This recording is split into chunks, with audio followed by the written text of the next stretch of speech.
আমি এবং নন্দিয়াদি আমরা আমাদের পরিচালিত সিনেমায় সৌমিত্র চট্টোপাধ্যায় অভিনয় করেছে। এটা আমাদের কাছে খুব গর্বের ব্যাপার, ভাগ্যের ব্যাপার। এটা একটা অসামান্য অনুভূতি। আমি একজন লেজেন্ডকে আমরা ডিরেক্ট করছি, সেটা একটা স্বপ্নের মতো ছিল। প্রথম আমরা কাজ করেছিলাম অলিক সুখে, সেইটা খুব মনে পড়ে। তার কারণ একদিনের কাজ ছিল এবং একটি মাত্র দৃশ্য অভিনয় করা ছিল। তো উনি প্রথম কথা তো রাজি হননি।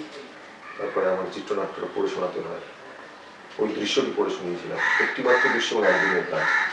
তারপরে উনি রাজি হয়েছিলেন এবং আমাদের মধ্যে অভিজ্ঞতাটা খুব সুন্দর ছিল, যে কারণে পরবর্তীকালে আরও সিনেমা যা করেছি সেখানে উনি কাজ করেছি। আমরা অলিক সুখ করেছি, মেলা শুরু করেছি, মেলা শেষে করেছি, প্রাক্তন করেছি, পোস্ত করেছি, মেলা শুরু করেছি। তো প্রত্যেকটা সিনেমায় নতুন করে ওনাকে পাওয়া গেছে আর কি।